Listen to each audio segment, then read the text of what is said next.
Welcome students to this tutorial on how to analyze literary devices. Before we get started, two things first. In order to analyze your literary devices effectively, one, you actually need to know your devices. You need to have a good knowledge of a range of literary devices. You need to know what they are by definition, and you also need to know what they look like as examples. Secondly, you need to know your text. That means that you need to know the social context of your text, you need to know the cultural assumptions embedded within your text, and you certainly need to know the values, attitudes, and beliefs of your characters. If you are unsure of either of these things to begin with, then I suggest going to watch How to Identify Literary Devices and How to Analyze Your Textual Evidence. Links to both those videos will be in the comments section below. Firstly, welcome. My name is Tracy Duranjo, and if you like my content, like and subscribe to this channel. You can find me at Master Key Mentoring via our Facebook page or via our website, and also via obviously our YouTube channel, Master Key Mentoring. One of the most important things to realize when analyzing literary devices is that every device is unique. What that means is that each device operates in a specific different way to each other. They also have a specific purpose. And finally, each device has a unique effect. So what that means is that no two devices are the same. What you need to do is think, how does this device work? And what is the effect of this device upon the reader?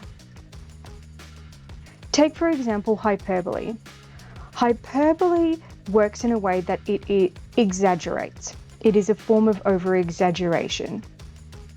It is used to make an overstated exaggeration of a feeling or event or a thought. What you need to think is, why is hyperbole being used in this particular situation? Why does it benefit this particular character or this particular point of view to make a feeling, event, or thought over-exaggerated? Alternately, you may be looking at foreshadowing. Foreshadowing is completely different, obviously, to hyperbole. Foreshadowing is that it hints at future events that may be coming. It is used to allude or hint at future events. This may also occur retrospectively. That is, you may not realize that this particular thing is being foreshadowed until later in the play or text itself. But similarly, you need to ask yourself, why is foreshadowing being used at this particular point in the text? So you have to be paying close attention to why devices are being used at particular points in time in a text and by particular characters. This understanding is key in being able to analyze evidence successfully. We're going to take a look at an example from 1984, so George Orwell's famous text. And we're going to be looking at a quote from his famous character, protagonist, Winston Smith.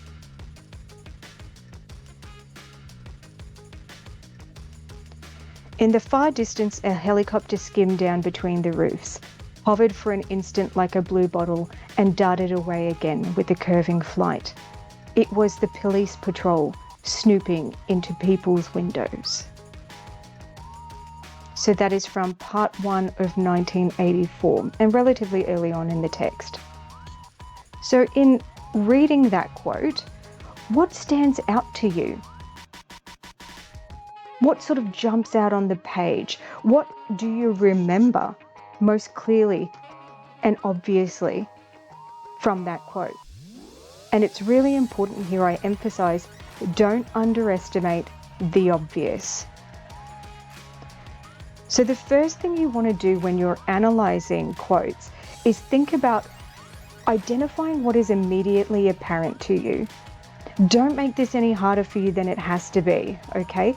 Think about words, symbols, ideas, even punctuation that stands out on the page. More than likely, if it stands out to you, something literally jumping out from the text on the page itself, then this will have some kind of significance. So as I said, no point making this any harder than it has to be. Go with your gut. The two things that stood out for me from that passage when I read it for the first time was helicopter and blue bottle. You're going to be thinking about which device fits. As I mentioned, the imagery of the helicopter stood out to me. Words such as skimmed, hovered, and darted. And the simile that is being made here, comparing the helicopter to that of a blue bottle fly.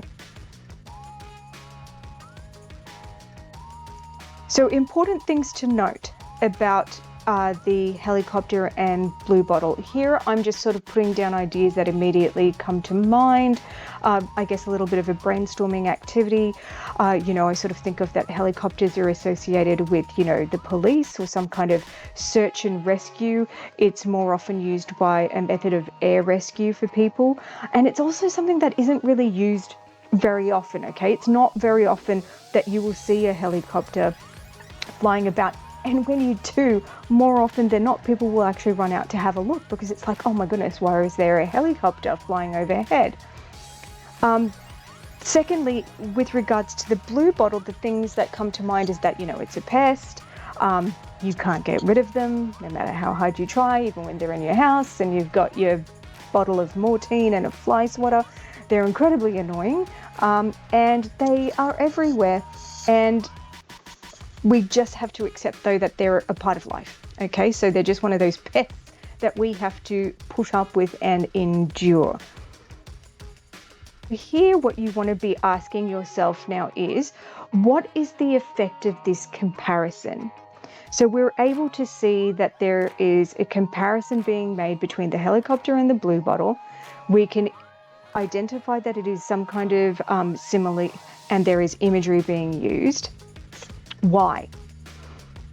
So you need to know, obviously, as I've stated earlier, your device and your text to be able to unpack this further. In looking at this, you want to be asking yourself questions.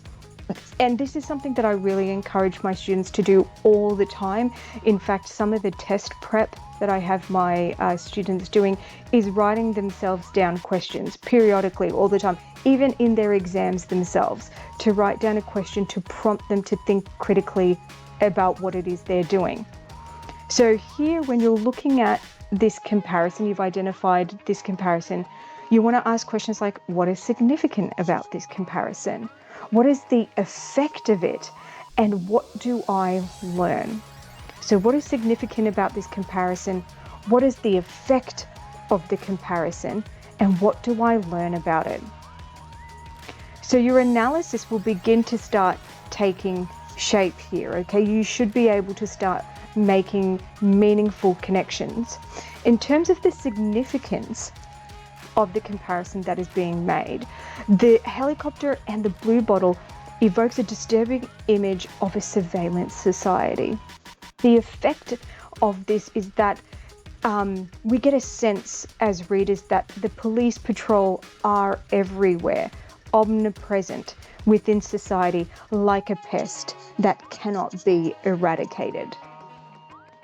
And we learn that, one, the nature of the police patrol is inescapable, and two, much like blue bottles, they have come to be considered a natural part of life in Oceania. How can we analyze this evidence within a meaningful paragraph? What do we learn about the individual? What do we learn about society from this particular quote? So if we piece all of those things together, your analysis may look like something like this. The comparison of the helicopter with the blue bottle evokes a sense of an ominous surveillance society. The helicopter descends in front of windows and snoops upon people. Its presence as ubiquitous and as natural as a blue bottle itself. Winston's description is an unsettling insight into life in Oceania. His almost nonchalant attitude toward it highlights the omnipresence of the police patrol and how individuals' movements can be controlled by the mere knowledge of their existence. However, more disturbingly, much like a blue bottle, it is a presence that cannot be eradicated. So the question is, can you do it? It's your turn.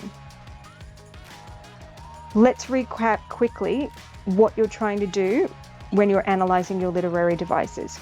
First of all, you need to have that hyper-realization that your devices are unique, okay? No two devices were created equal. You need to know their specific effect. So this is the gold, this is the big money, and you've got to dig for it. Look for the obvious. Don't make it hard for yourself. Go for the easy stuff that's on the surface and stands out to you most clearly. Ask yourself questions. Prompt yourself to respond to things like, what is the significance? What is the effect? And what do we learn? Break it down for yourself. Think about not only what we learn about the individual in that situation, so particularly looking at the character of Winston Smith, but what do we also learn about society? This way, you're pretty much guaranteeing that you're going to be addressing not only the social context and cultural assumptions of the text, but also the values, attitudes, and beliefs of your characters. And finally, this is nothing new here at the Master Key Mentoring channel. Guess what? You've got to practice. You have to practice in order for this to come to you as naturally as breathing. Okay, the goal is you are not going to be able to do this quickly and easily off the cuff to begin with. It may be a little bit of a, an arduous process to begin with, but that used to be me too, yeah? So this comes with practice and familiarity, and start by doing this with one quote at a time. As you saw there, that was one single quote, and we were able to pull out such a lot of meaningful ideas and analysis within the text itself, just from one line. So thank you so much for joining me for this quick and hopefully very useful tutorial with you. If you need more help, don't forget that you can become an MKM member and get access to our exclusive Facebook group, our e-learning modules, and all of our premium YouTube content. But that's it for me for now, and I'll hope to catch you in the next video.